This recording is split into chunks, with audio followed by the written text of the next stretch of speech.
Welcome back to the PT Graduate Podcast. I am very excited to introduce my guest today, Suz Cox. Welcome along, Suzanne. Good to see you. Thank you. Good to see you as well. Yeah, likewise. So people call you Suz, though, right? Yes, Yeah. almost no one calls me Suzanne. So No. Formal intro, relaxed, yeah, carry on. that's it. And you're an exercise physiologist based in Sydney. Yes, that's Yeah. right. Yeah. Cool. Northern beaches of Sydney, which is a beautiful area. Yeah. I don't know. It's funny. I've been to a few cities in Oz, but Sydney is one I haven't. So I've only seen the TV and the postcards. So it does look pretty beautiful. Yes. I feel very lucky. Yeah. So how long have you done that? What sort of what do you do day to day? And then we'll talk about how you got into it and all those other bits. Sure. Okay. Look, that's a loaded question. What do I do? Let me start with how I got into it, I suppose, is probably Okay. the easiest way Yeah. to start. So I back when I went to uni, exercise physiology actually wasn't a qualification as such. So I'm not sure what it's like in New Zealand, but so in Australia we have sort of like Cert 3, Cert 4 personal trainers. And Yes. then you would have, some people might be diploma qualified. And then if you want to work with special populations, then you would have a degree and you work in exercise physiology. So they kind of work on slightly different capacities in terms of what they do. Yeah. So when I actually went through uni, exercise physiology was kind of in its really initial stages of being born in Australia. So Okay. I remember they were talking. So there was like people would come in and talk to us about what they were trying to do to build exercise physiology, but actually there was no association. There was no actual degree that you could do in exercise physiology. So the degree I did was sports science. Right. Which sort of wasn't really the same kind of thing. It didn't cover the same topics and things like that. So so they were just getting things rolling when I was going through. And so when I finished my degree, then you could do this, what seems like hours and hours of work experience to Right. get into exercise physiology, because there was obviously people who were already doing that sort of thing and working with special populations, but it wasn't a formalized qualification as such. So I did the hours and I was working in gyms and things at the same time. And I kind of got a lot more into the clinical side of things, just with, I guess, the different work experience that I did, and ended up working in a lot of different clinical areas. And then eventually from there, over the last, probably 3 or 4 years, actually mostly based on, I guess, personal life experience, I've sort of specialized into 2 different groups. So I tend to work, as I say to most people, I tend to work with you if you're quite young or if you're very old. If you sort of sit in the Right. middle, Okay. Yeah. That's you're good. not my bucket. So I work with young girls and Yeah. adolescents a lot, and then I work with actually mostly the neurological side of things. So I work a lot with Parkinson's disease and Alzheimer's. So Yeah. so that's sort of the two different pathways that I work in. So it makes things very varied from day. Sometimes the work that I do with younger people actually ends up going even lower than sort of young children. I actually have just finished a contract I just did with preschoolers. So assessing their motor skills and things like that in preschool, and delivering programs that would help with their motor skills and their fine motor skills and gross motor skills. Okay.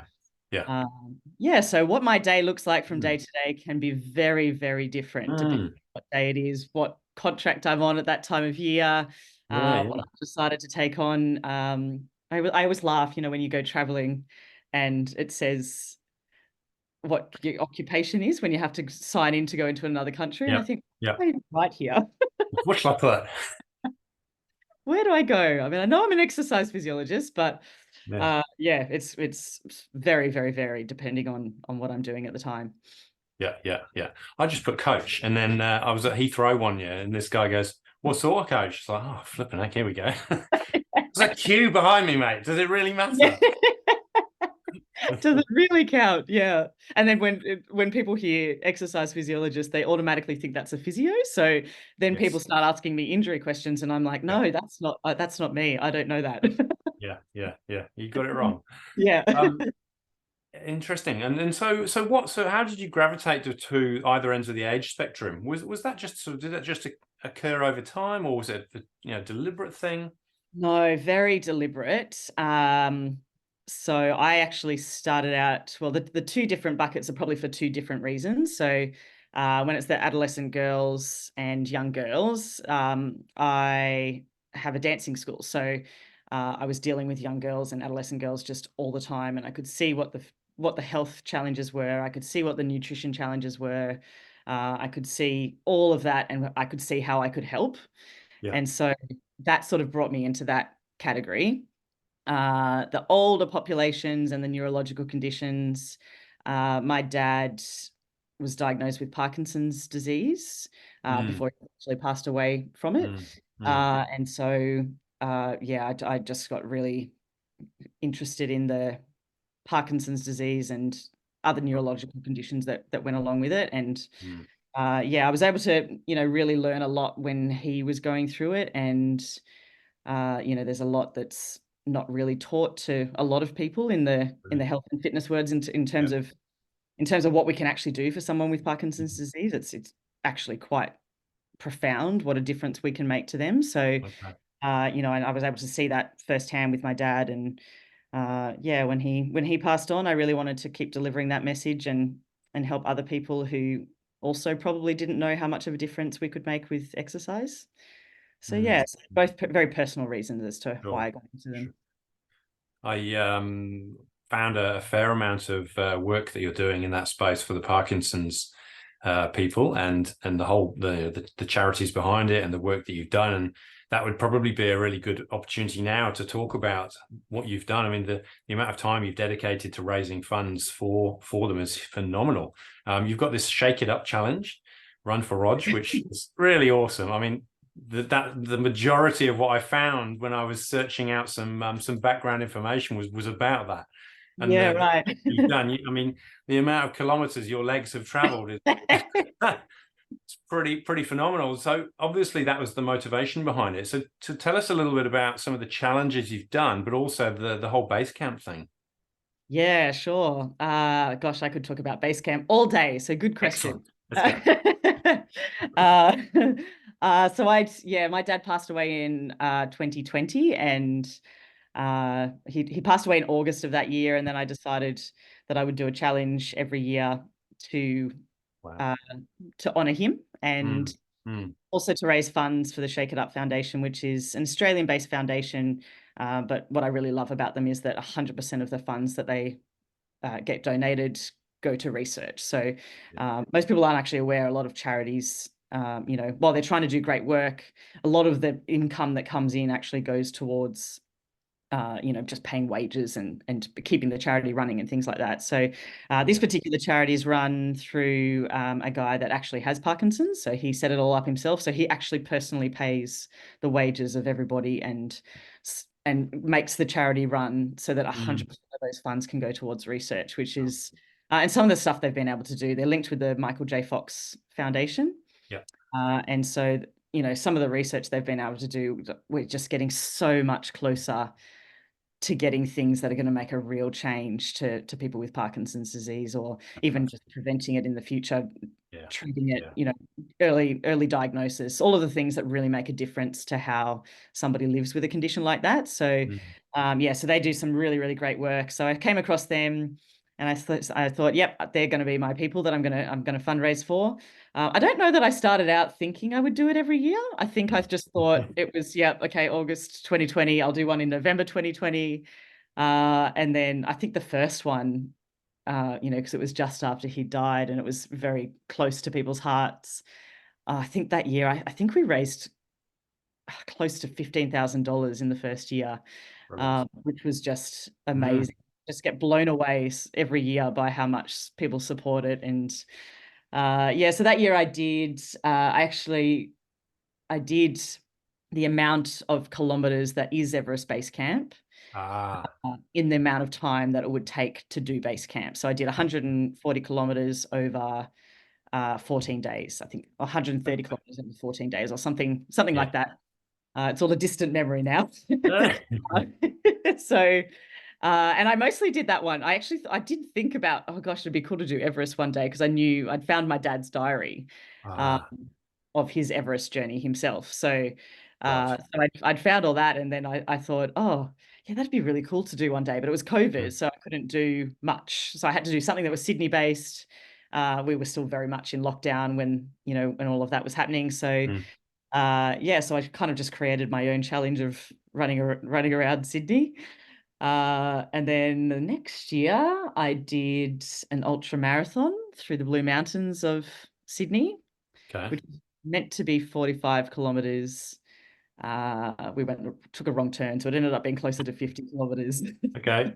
Because again, that was still COVID and it was still a little bit of lockdown, so I couldn't Yeah. really get anywhere. Couldn't do Yep. no races or anything we're on, so Yeah. Yeah. just made our own thing up. And yeah, that was logistically challenging because Mm.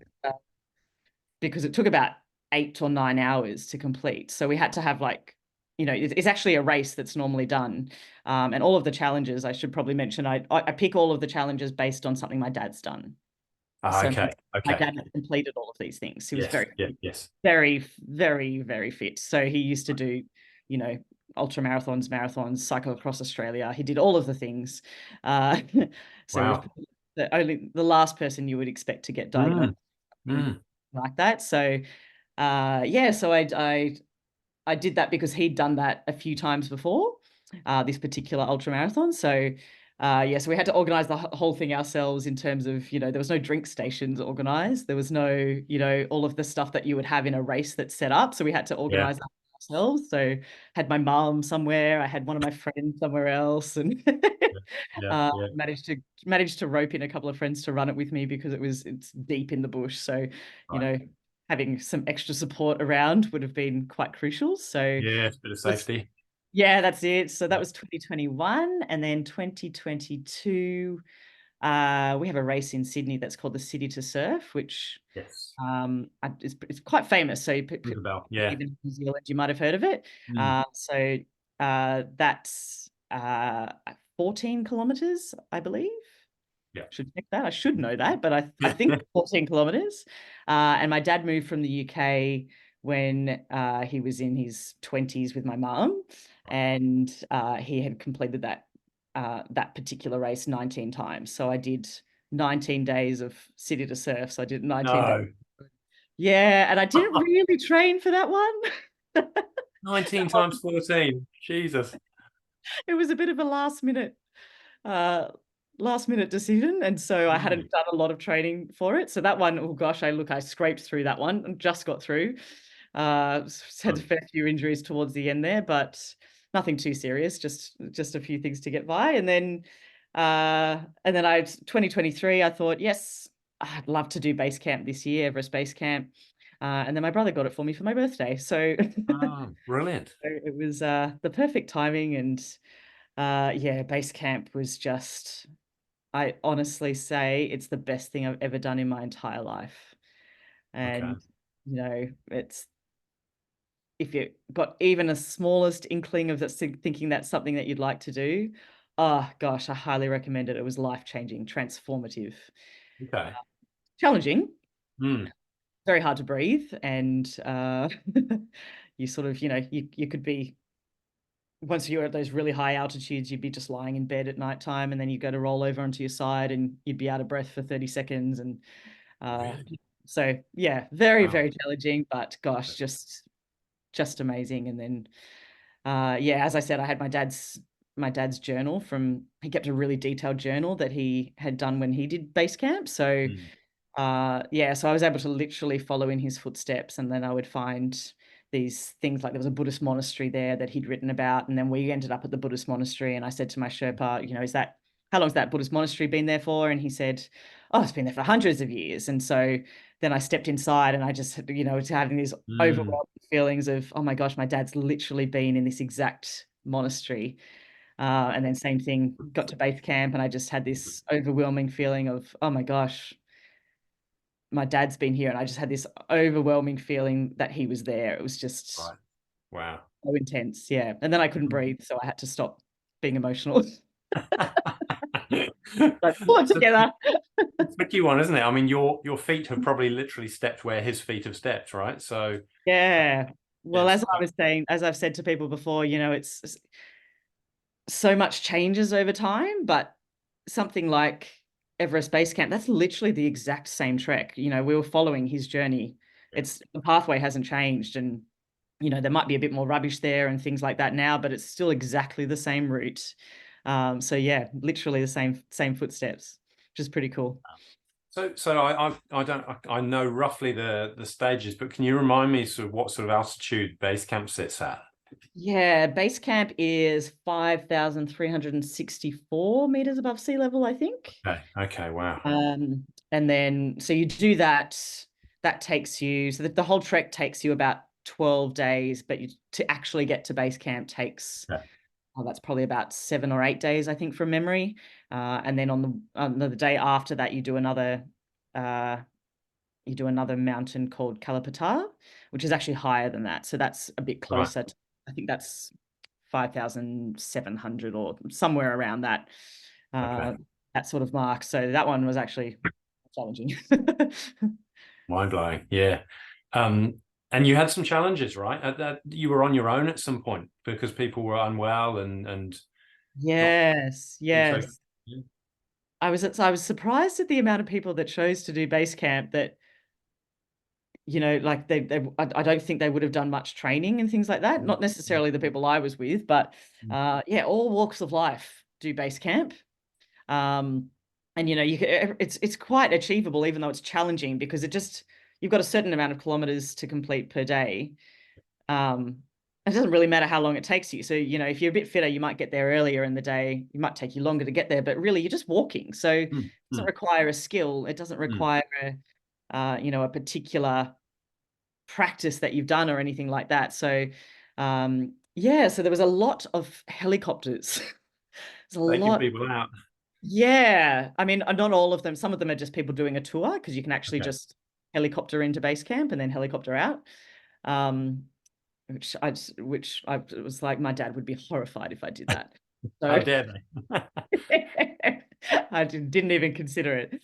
But yeah, so I was in a trekking group of 3 people, and then one of them got helicoptered out on the once we got to base camp. So we all got to base camp together, which was really nice because when you're living with these people for, by that stage it's 7 or 8 days and you're sort of living in each other's pockets. You've Mm, been through challenges together, you've been through a lot of emotion.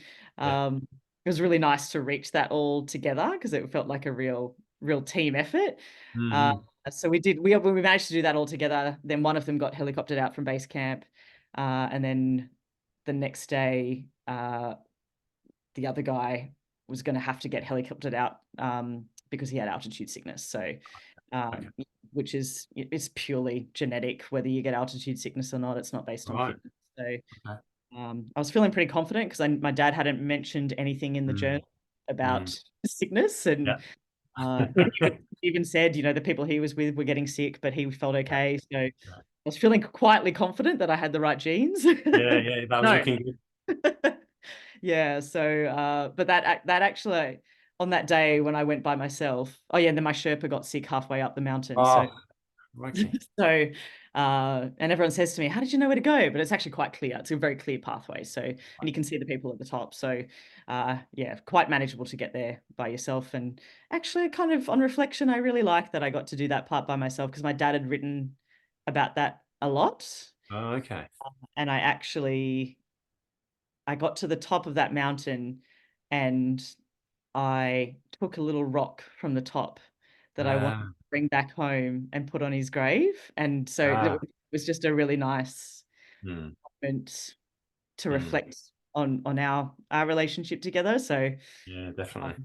yeah, it was, and it's really just, once you get onto those high altitude mountains, it's just one foot in front of the other. You can't look up, you can't take somebody else's pace. Right. I think there's a lot you learn from the mountains Mm, about life. mm. It's, you just go your own pace, take your own journey. Don't worry about what everyone else is doing around you, because as soon as you start stepping in time, with somebody else's pace, whether it be slower or faster, it really messes with your breathing, and, it's Right. really hard to get your breath back. But if you just take one step, next step, one step, next step, don't necessarily look up too often, because you look up and you see you've got so far to go. But then, look down a lot, because then you see how far you've come. So yeah, as corny as it Yeah. sounds, there's a lot that can be brought to life. A really useful metaphor for life. Yeah. Yeah, Yeah.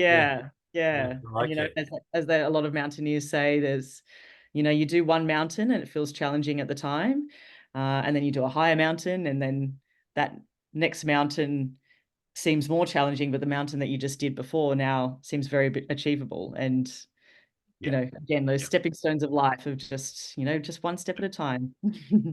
Yeah. Love it. Brilliant. Yeah. Any issues getting the rock back through customs? Do you know the story of the rock?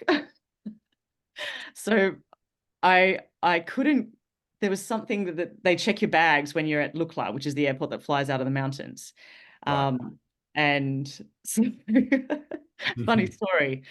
I had it in my pocket, and even though it's not a very formalized airport in the mountains, you can probably get away with a lot. Yeah. My Sherpa said, "Oh, they won't let you through with that," but I really wanted to take it back, and so he ran around the outside Oh, of really? the airport and snuck in the back. So after I was getting on the plane, he could pass me the rock. Brilliant. So I managed to get the rock then through Nepal, and I Yeah. managed to get it home. And I know I definitely got it home Mm. because I had taken a photo of it at home, and I've lost it. Oh, no. So after all that, I've lost this rock that I Oops. yeah, which it's got to be somewhere, but either that or I've got to go and climb the mountain again. It's, Well, that could be a good excuse. Yeah. yeah, that's right. Yeah. That's an amazing story, and I can see how it's so close to your heart and why you would want to do that. But having his journal, his diary, and being able to read that as well as do the journey yourself must have been just, well, magical. Like you said, the most amazing thing you've done in your life. I can see why. It's Yeah. phenomenal. Mm. Yeah, and I made sure I kept my own journal, because Mm. I have kids, but I have a little niece that I love to death, and she's only 3 years old. But I thought, you know what? One day she might want to take my journal. Mm. Yeah, that's right. Same thing. And I think it just adds to the experience so much. Mm. It's just, Mm. Mm. it would have Absolutely. been amazing without the journal, but it was even more amazing having the journal. Yeah, a richer experience. Yeah. Um, So that path, and then the younger population, the young girls, and that's something you spoke about at conference, which really sort of grabbed my attention. I really enjoyed listening to, not only for the practical takeaways, but also some of the science and the research that you managed to layer into your presentation. Yeah. Um, you've worked with that population for a while as well, for a few years. Yes, well, look, in dancing, my dancing school's been open for about, we're in our 11th year this year. So, Right. yeah, I've worked with that group for a long time, and Mm. the actual more sort of fitness side of things has only really been over the last few years. Mm. Um, but it all goes hand in hand, and Mm. it's just having an understanding of that group, and uh, you know, I guess part of it as well is knowing what I faced when I was that age too. Mm. And and I just remember thinking when I was always pretty active and a lot of into sports and things like that. And then, I wanted to focus more on my nutrition, and I remember just using a calorie counter when I was, Right. when I was Yeah. 13 or 14, because that was all I had at my disposal, was a Mm. calorie counter, Mm. and the advice from my mum, who, really is probably not, I love her to death, but she's no nutritionist. Yeah. Yeah. uh, and yeah, just there was just nothing to Mm. help you out with that. Mm. And obviously it's a different journey now for girls, because they probably have a lot more resources at their fingertips. Yeah. But I think what's really disturbing to me is that the resources that they have and the resources that they follow are just so either inaccurate or just somebody who doesn't actually have a qualification giving nutrition advice, or really extreme, there'll be things like, oh, I'm following this girl who does the banana diet and she only eats bananas, and then but that's what their resources are. They Yeah. don't go. Yeah. Young girls these days don't go to the internet and Google. They'll go to Mm, Instagram, and they'll mm, go and they'll search, and they'll see people there who just probably genetically have a good set of abs, and then follow that person who is just someone mm, who happens to be an influencer, mm. and then they take their advice, which can be healthy or unhealthy depending on who they decide to follow. So Yeah. yeah, I think it's an area that they want to know more information about, and they're screaming for this information. They're asking for it. Yeah. And, I remember long before I'd started any of this fitness side of things with these girls, there would be, questions that would come at me daily about, is this a good food? Is this a good food? What, if I wanted to go for a run, would I do this? What, and they Yeah. want the Yeah. information, Yeah. but they just don't necessarily go to the right place to get it. Yeah. So I really, really felt like I could make a difference um, to Mm. them, and and really just show them at least where to go. At Yeah. least this is where the information is, and and then hopefully in the process they pick up some things and they decide to do the right thing, and pick the healthier ways, I guess. Mm, mm. You talked about sort of having a program in blocks, I think, and you talked about the different components and the movement. And one of the things that sort of jumped out for me was that whole social thing, how important the social connection was within the group, and how that sort of kept the group together. And if one left, then three left. That sort of Correct. dynamic is Yeah. another big part of the puzzle. Yes, absolutely. I was just literally just thinking about that today. It's I've just got one girl that's now left, and usually the reasons they've left is, is things like they get their period, for Yeah. example, or they start going through puberty, and then that makes them not want to do these things anymore. And Mm. even this week I've had a lot of really emotional girls, Mm. and I know exactly why it is. And it really just depends on how we as the adults deal with it as to whether they will continue or not. So, you know, Mm. gosh, the amount of tears that there has been this week is, it's way more than normal. Yeah. Uh, and and I was just thinking, why are they so emotional? And this is all ages, like this is from like my group that have got 7 and 8 year olds in it, Yeah. up to girls that have just started high school and things like that. Mm. Mm. And for us in Australia, as it probably is for New Zealand as well, this is actually a pretty big area of change for these girls. Some of them have pretty much all of them have started a new school. So whether they've gone into, some girls in start a new school in Australia in year 5, which is sort of that would be about they'd be about 9 or 10 at that stage, Right. I think. Yep. Yep. Or you would start high school when you're about 11 or 12, 13, that sort of age group. Um, and they're so emotional, and some of them are saying that their mums are almost pushing them in the door, saying, no, you have to go, but they don't want to go. And it's not that they don't want to go. I think they've just had, where we've just finished week 3 of term.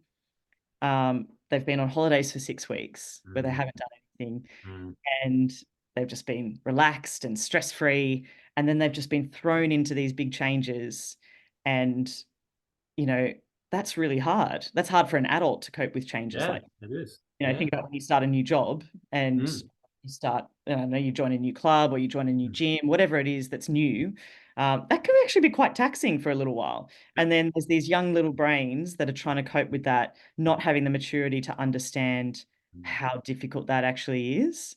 And so Mm. what they see in their little heads is they go, oh gosh, I really don't want to go to exercise this afternoon. But actually what it is they don't, it's not that the exercise is not the problem. They're just overwhelmed, and they're just tired, and they're emotional because everything feels overwhelming at the moment. Mm. And Mm. so, you know, how the parent responds to that is actually really crucial, as to, oh, well, you don't have to go. Or, maybe you'll go today, but you know, or whatever way they decide to deal with it, or they decide to see that as, oh, they don't like doing this activity anymore. Maybe it's not actually the activity. Maybe there's a lot more to it that they don't understand. Yeah. And, you know, I could be making really grand assumptions here that, you know, maybe they actually just don't like what I'm doing. But Sure. I think there's some merit in, you know, considering what else is going on in the other facets of their life, because there's so much in a teenage brain. There's so much in a young brain that, you know, that comes into it. And yeah, so if that one little girl quits, then Mm, her friends will mm, often quit with her. mm, And it's just, they'll last another couple of weeks, and there'll be literally no other reason that they'll stop doing it apart from that their friend has stopped. They can actually even like it. Sometimes they can say, "Oh no, I really love the class." Yeah. mm. So Yeah. It seems quite illogical, doesn't it? yeah, But it makes sense when you start to boil it down and look at what's on their plate and what they've got to cope with. Yeah. that's it. Yeah, yeah. And it's, you know, if we can work through those periods and maybe even talk through, you know, is it actually that you don't want to do this, or do you just feel overwhelmed, and help them Mm, through that process, then maybe we can mm, keep them a bit longer.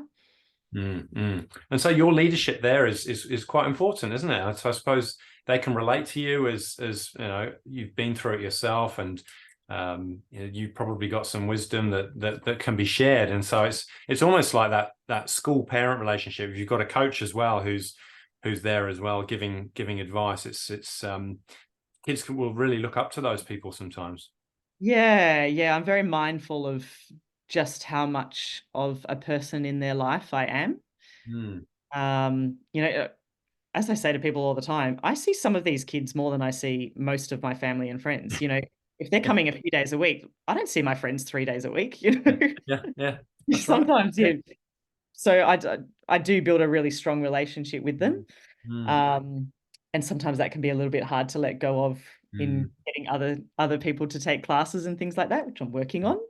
Uh, mm. you know, which is also the special part of it as well, you know, whether it be in my dancing school or whether it be in the classes that I run for fitness, it's, Yeah. you know, you get to take these kids on a journey from, you know, I've had some little girls that have been doing, you know, they do some fitness classes with me now, but they've been doing dancing with me since they were 4-year-olds. And then, Mm, you know, now they're going into high school, and, you know, I feel like I feel like I've been there every step of the way. It's different to school mm. teacher where you have them for a year and you might see them every day, but you only got them for a year and then you say goodbye. And whereas, you know, I get this whole journey with them, Yeah, yeah, which you is see them quite, grow up. Yeah, yeah, see them yeah, grow up. I see them yeah, through puberty yeah. uh, and all of that sort of stuff. And often, you know, you can be that really strong person and strong role model in their life because for whatever reason, they don't want to listen to mum and dad when they're going through Mm, puberty, which mm. I'm sure a lot of parents can relate to. Yeah, yeah, yeah. And you know, and parents will say to me all the time, they're like, "Oh, I hope she's not being rude to you." And I'll say, honestly, she's an angel. She's the most beautiful girl to me. And just, you know, and they'll be like, well, that's not what she's like at home. I thought that was coming. Yeah, So, yeah. you know, you do get this kind of special bond with them that Mm, yeah, that is, I guess, part of the enjoyment for me as well. yeah.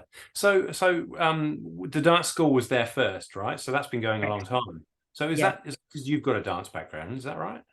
I do, yes, yes. Yeah. Okay, that's the bit I didn't find in the notes. Ah, look, if you did some further Googling, I'm sorry. I you clearly might didn't you'd find some things way back in the didn't, archives. didn't dig deep enough. It's probably analog somewhere. Yeah, that's it. It's not even on the internet. It's Yeah, on a yeah, tape yeah. recorder somewhere. Yeah, yeah. So that's my excuse anyway. Yeah. So I'm aware that I don't want to take up a lot more of your time, but if you can you give us a bit of background on that and the dance school and so on? Sure. Yes, I run a very unique dancing school. It's actually an Irish dancing school. Ah, So my mum is actually Irish. It's not really why I started, probably. I think there was a few different things that I saw and I just wanted to get into it. And she obviously yeah. encouraged it because of her background. So yeah, I did that. I started that when I was 3. That was probably my major sport, if you want to call it a Cool. sport, when I was growing up. Yep. So yeah, started that when I was 3, and I danced right and through competitively until I was about 23, I think. Yeah. So a very long time. Yeah, traveled around the world and got to experience all the fun of competing overseas and touring and things like that. So Mm. yeah, so it's it's a very unique form of dance, but yeah, most of my students are not actually Irish. No. So I'm thinking Michael Flatley type thing. Is that right? Correct. Yes, if you think of river dance, yes, very Yes. similar. Okay. So we don't use our Very, very busy legs, very solid upper frame. Right. yes, yes. Okay. If you look at the body type of an Irish dancer, uh, the kids that I teach have got massive calf muscles, massive, Right. Okay. pretty massive quads and hamstrings. You know, they've got very, very strong legs, and then you work your way up, and they've got these sporty little arms. So good for cycling then. Yeah, that's right. Lots of carryover to cycling. Yeah, yeah. Yeah. And so because you had already fallen in love with it, you'd done it for such a long time, you started your own. I did, yes. Yeah. Again, probably a little bit more by accident than anything else. I don't think I really had planned that. I do remember saying when I was younger, I'd love to be a dancing teacher. And then, yeah, I sort of finished my competitive career and then did my teacher's exam and went into teaching and Hmm. actually work as an adjudicator for dancing as well now. So I told you my life was varied, my day to day. Yeah, yeah, yeah, One day judging a dancing competition, the next day yeah. I'm working with preschoolers. So so I kind of did all that and then opened my school. Actually, because somebody else handed me over the class that they were Yeah. retiring, and so they handed the class over to me. Otherwise, I probably wouldn't have done it. I don't think Hmm. I had planned to go into it as quickly as I did. Yeah. And then yeah, it was always just a thing on the side that I did around um, other work, and then Hmm. gradually built and built and built, and eventually it would be one of my main work areas now, which is Hmm. Hmm. yeah, I love it. I love it. It's a real passion. Yeah, yeah, fantastic. And it helps create that variety, right? So that's obviously important to you, It being is. yeah, Yes. being Yeah. busy with Yeah. different things.